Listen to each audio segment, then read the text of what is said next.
جناب عابد حسن مونٹو صاحب اپنی خود نوشت سوانح میں، جس کا نام قصہ پون صدی کا ہے، وہ لکھتے ہیں کہ یہ ان دنوں کا قصہ ہے جب وہ 4 مزنگ روڈ کے رہائشی ہوا کرتے تھے۔ اس سوانح میں وہ ایک بڑا دلچسپ قصہ لکھتے ہیں۔ حبیب جالب صاحب اور باؤ وارث، جو کرشن نگر کے ایک نامی گرامی تھے، شہرت تو خیر جیسی بھی تھی وہ آپ کے سامنے آ جائے گی، تو یہ قصہ میں آپ کو سناتا ہوں۔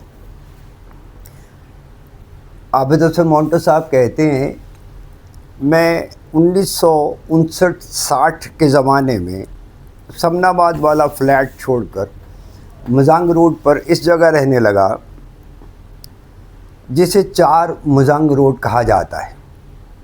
یہ کسی بلڈنگ کا نام نہیں بلکہ ایک علاقے کا نام ہے جہاں منتقل ہونے کے بعد تعلقات اور رشتوں کا ایک نیا باب کھل گیا۔ اسی 4 مزنگ روڈ کے ایک گھر میں شیخ عطا اللہ سجاد رہتے تھے، جو وکالت کرنے کے لیے گجرانوالہ سے لاہور منتقل ہوئے تھے۔ اسی علاقے میں ایک اور خاندان آباد تھا جس سے میرے تعلقات استوار ہوئے۔ یہ مفتی نذر محمد ایڈوکیٹ کا خانوادہ تھا۔ مفتی صاحب سابق فوجی افسر تھے لیکن اس وقت وکالت کر رہے تھے۔ ان کے 3 بیٹے آفتاب گل، امتیاز شاہین اور شہباز تھے۔ آفتاب ٹیسٹ کرکٹر اور وکیل بنے، امتیاز شاہین فوج میں جنرل اور شہباز پاکستان کی وزارت خارجہ کے اعلیٰ آفیسر اور بعد ازاں سفیر۔ اس خاندان میں میری دوستی آفتاب گل سے ہوئی۔ آفتاب گل ہی کے واسطے سے میں سجاد صاحب سے پہلے شناسا ہوا، پھر ان سے تعلقات قائم ہو گئے۔ ان تعلقات کا نتیجہ میری شادی پر منتج ہوا، جو شیخ صاحب کی ہمشیرہ یعنی تسنیم کوثر کے ساتھ انجام پائی۔ عطا اللہ سجاد صاحب پہلے ایڈیشنل ایڈوکیٹ جنرل بنے اور بعد ازاں لاہور ہائی کورٹ کے جج مقرر ہوئے۔ جب سجاد صاحب ایڈیشنل ایڈوکیٹ جنرل بن گئے تو 4 مزنگ روڈ پر ان کا دفتر مجھے مل گیا۔ میں اس دفتر کو لمبے عرصے تک اپنے پیشہ ورانہ کام کے لیے استعمال کرتا رہا۔ اسی دفتر میں ایک شام میں اپنے کام میں مصروف تھا کہ مجھے ملنے کے لیے سیف الدین سیف صاحب تشریف لائے۔ سیف صاحب مشہور شاعر تھے، انہوں نے کئی فلموں کے گانے لکھے تھے اور پاکستانی ادبی حلقوں میں ان کا ایک معتبر نام تھا۔ ان کے ساتھ ایک گورا چٹا نوجوان بھی تھا۔ سیف صاحب نے کرسی پر بیٹھ کر مجھ سے کہا کہ میں آپ کا تعارف اس نوجوان سے کرانا چاہتا ہوں۔ پھر انہوں نے مجھے بتایا کہ اس شخص کا نام وارث ہے اور عام طور پر لوگ اسے باؤ وارث کہتے ہیں۔ کل اس کا ایک مقدمہ ہے اور یہ چاہتا ہے کہ اس میں آپ اس کی طرف سے پیش ہوں۔ میں نے مقدمے کی تفصیل پوچھی تو معلوم ہوا کہ باؤ وارث نے مشہور شاعر حبیب جالب کے خلاف ایک مقدمہ کر رکھا ہے، جس میں انہوں نے یہ الزام لگایا تھا کہ جالب صاحب نے ان پر قاتلانہ حملہ کیا ہے۔ میں بہت پریشان ہوا اور سیف صاحب سے کہا کہ مجھے بڑی حیرت ہے کہ آپ مجھے حبیب جالب کے خلاف باؤ وارث کا وکیل بننے کا کہہ رہے ہیں۔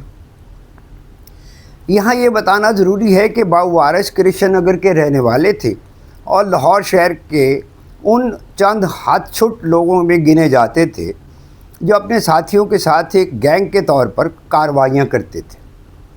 میں نے سیف صاحب سے معذرت کی اور کہا کہ کل میں اس مقدمے میں جس میں جالب کے خلاف آپ کے دوست نے نالش کی ہے، جالب کے حق میں پیش ہوں گا۔ یہ ایک دلچسپ واقعہ ہے اور وہ ایسے کہ اس وقت کے گورنر ملک امیر محمد خان نے باؤ وارث کو بلا کر کہا تھا کہ یہ جو شاعر عوام بنا پھرتا ہے حبیب جالب، اس سے ہم بہت تنگ ہیں۔ یہ جگہ جگہ ہمارے خلاف نظمیں پڑھتا ہے، آپ اس کو ذرا سبق سکھا دیں۔ باؤ وارث کچھ معقول قسم کے آدمی تھے، اس لیے انہوں نے سوچا کہ میں حبیب جالب کو کیا سبق سکھاؤں۔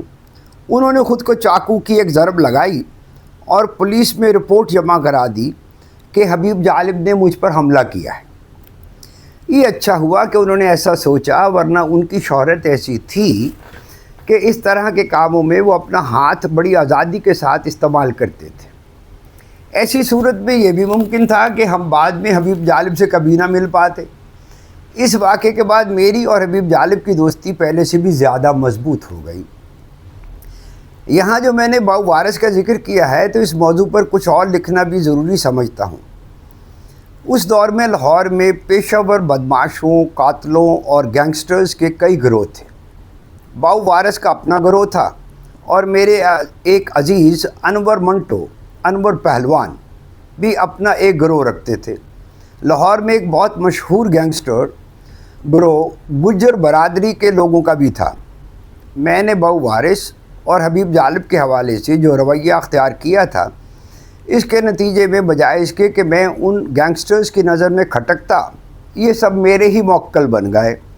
میری وکالت کے ابتدائی دنوں میں گجر برادری، منٹو پہلوان کا گروپ اور باؤ وارث کے کرشن نگر کے ساتھی میرے لیے بہت مددگار ثابت ہوئے۔ جیسا کہ میں نے پہلے کہا، جب میں 4 مزانگ روڈ کے ایک فلیٹ میں رہتا تھا تو میرے ہمسایوں میں 2 گھرانے ایسے تھے جن سے مجھے قرابت حاصل ہوئی۔ ایک آفتاب گل کا اور دوسرا عطاء اللہ سجاد صاحب کا گھرانہ۔ سجاد صاحب کا گھر اور میرا فلیٹ آمنے سامنے تھے۔ تسنیم کوثر سجاد صاحب کی بہن تھی جو گلی میں سے گزر کر آفتاب گل کے گھر آتی جاتی رہتی تھی۔ گویا آفتاب گل کا گھر ہماری مشترکہ واقفیت کا مرکز تھا۔ یہ آفتاب گل ہی تھے جو مجھے آ کے بتاتے رہتے تھے کہ تسنیم کوثر اورینٹل کالج میں ایم اے کی طالبہ ہیں۔ اس وقت تک میں ادیب بھی سمجھا جانے لگا تھا کیونکہ میرے تنقیدی مضامین پاکستان کے اکثر رسالوں میں چھپتے تھے، لہٰذا آفتاب گل کبھی میرا کوئی مضمون تسنیم کوثر کے ہاں لے جاتے اور اس مضمون کے حوالے سے کبھی وہاں سے کوئی سوال لے کر میرے پاس آ جاتے۔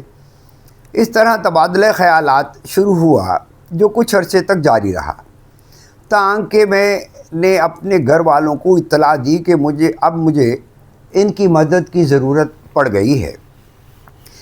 میری راولپنڈی والی ہمشیرہ صادقہ باجی لاہور آئیں اور میری طرف سے باقاعدہ پیغام لے کر سجاد صاحب کے گھر پہنچی۔ اس پیغام رسانی کے بعد دوسری جانب سے یعنی سجاد صاحب کی جانب سے شیخ عبدالمجید اصغر مجھ سے ملنے کے لیے میرے فلیٹ پر آئے۔ وہ سیشن جج تھے اور سجاد صاحب کے عزیز۔ یوں معاملات آگے بڑھتے رہے اور یہ قصہ بالآخر شادی تک پہنچا۔ ہماری شادی 25 مارچ 1961 کو لاہور میں انجام پائی۔ بارات لاہور میں چبرجی کے قریب واقع 22 راج گڑھ روڈ پر میرے ماموں جان کے گھر ٹھہری۔ رات وہاں گزاری اور صبح کے وقت باراتی تیار ہو کر شادی کے لیے 4 مزانگ روڈ کی جانب روانہ ہوئے۔ شادی کے شامیانے 4 مزانگ روڈ کے بالمقابل فرید کوٹ ہاؤس کے میدان میں لگے ہوئے تھے۔ چونکہ ہمارا اور شیخ عطاء اللہ سجاد کا گھرانہ غالب طور پر پیشہ وکالت سے منسلک تھا، اس لیے بارات میں بھی اور لڑکی والوں کی طرف سے بھی بہت سے وکیل اور ہائی کورٹ اور سپریم کورٹ کے جج صاحبان شادی میں موجود تھے۔ شادی کے بعد ہم لوگ راولپنڈی چلے گئے۔ میں اور میری بیگم تسنیم 4 مزانگ روڈ کے اسی فلیٹ میں رہنے لگے جو شادی سے پہلے میری رہائش گاہ تھا۔ تسنیم کے بھائی عطاء اللہ سجاد اعلیٰ درجے کے وکیل تھے۔ انہی دنوں انہیں مغربی پاکستان کی صوبائی حکومت نے ایڈیشنل ایڈوکیٹ جنرل بنانے کی پیشکش کی۔ سجاد صاحب میری شادی کے بعد قانونی اور دیگر معاملات میں اکثر مجھ سے مشورہ کرتے تھے۔ چنانچہ اس بارے میں بھی انہوں نے مجھ سے پوچھا کہ کیا مجھے سرکاری نوکری کرنی چاہیے۔ اس پر میرا مختصر جواب تھا کہ اگر آپ وکالت ہی کے مختلف مرحلوں سے گزرنے کے بعد ہائی کورٹ یا سپریم کورٹ کے جج بننا چاہتے ہیں تو اس کا نسبتاً آسان طریقہ ایڈیشنل ایڈوکیٹ جنرل کے عہدے کو قبول کرنے کے ذریعے پیدا ہو سکتا ہے۔ انہوں نے یقیناً اپنے دیگر دوستوں سے بھی مشورہ کیا ہوگا۔ بالآخر وہ ایڈیشنل ایڈوکیٹ جنرل بن گئے۔ اس عہدے پر فائز ہونے کے بعد سجاد صاحب 4 مزانگ روڈ کے اس گھر کو چھوڑ کر سرکاری افسران کے لیے مختص GOR کے ایک گھر میں منتقل ہو گئے۔ انہوں نے 4 مزنگ روڈ والا گھر چھوڑا تو ہم اس میں منتقل ہو گئے۔ یہ سلسلہ ایسے ہی چل رہا تھا کہ غالباً 1966 کے اواخر میں ایک روز لاہور ہائی کورٹ کے چیف جسٹس نے مجھے بلایا۔